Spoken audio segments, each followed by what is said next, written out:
Bonjour Jean-Pierre Chaussade, vous êtes ingénieur diplômé de l'École centrale de Paris. Vous nous parlez aujourd'hui du changement climatique et des dégâts causés par la tempête Ciaran, puis Domingos. On vous écoute. Bonjour Raphaël, chers amis auditeurs. Il est difficile de ne pas être bouleversé par les dégâts causés par les tempêtes Ciaran puis Domingos, des réseaux d'électricité détruits dans des régions entières, des voies ferrées, des routes rendues impraticables par des arbres abattus, des crues historiques comme dans le Pas-de-Calais. Une fois de plus, l'actualité nous rappelle combien le changement climatique annoncé par les scientifiques depuis plusieurs dizaines d'années est une réalité.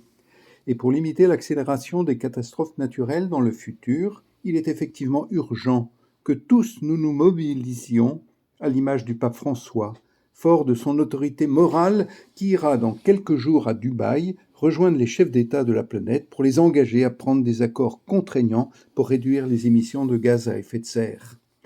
Comme je le disais dans mes chroniques précédentes, cela ne concerne pas seulement les chefs d'État. Chacun d'entre nous doit prendre une part de cet effort, chacun en fonction de ses possibilités.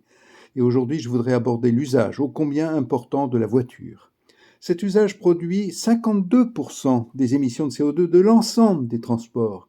Comment diminuer son importance ? Eh bien, d'abord par la pratique de la sobriété, en supprimant les longs trajets superflus, en pratiquant la marche à pied, l'usage du vélo, les transports en commun, l'autopartage.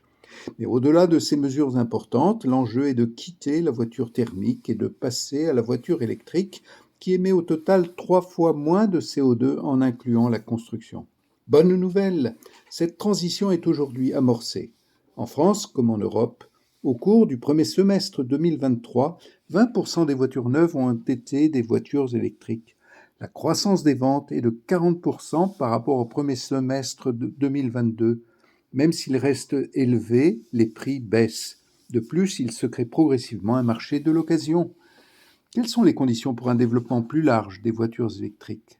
D'abord, il faut que les prix continuent à baisser. Et pour cela, il faut accepter des voitures moins grosses, avec des batteries plus petites. Une autonomie de 300 à 400 km est largement suffisante. Elle oblige pour les grandes distances à un arrêt toutes les 2 heures, ce qui est recommandé pour la sécurité routière. Les bornes de recharge sont-elles suffisantes ? Leur nombre dans l'espace public est de 110 000 aujourd'hui, dont des bornes de recharge rapides réparties sur les grands axes. Il doit s'accroître encore. Peut-être verra-t-on les auto-trains qui permettent d'embarquer les voitures dans le train. Et il est recommandé de faire installer des bornes chez soi, dans sa maison ou dans son immeuble. Oui, la lutte contre le changement climatique touche profondément nos modes de vie. Sortons de l'insouciance et faisons dès maintenant les choix. Prenons dans la sagesse de Dieu des décisions qui nous permettent de témoigner de l'espérance. Merci beaucoup Jean-Pierre Chaussade. Je le rappelle, vous êtes expert en énergie et diacre permanent du diocèse de Paris. Merci à vous.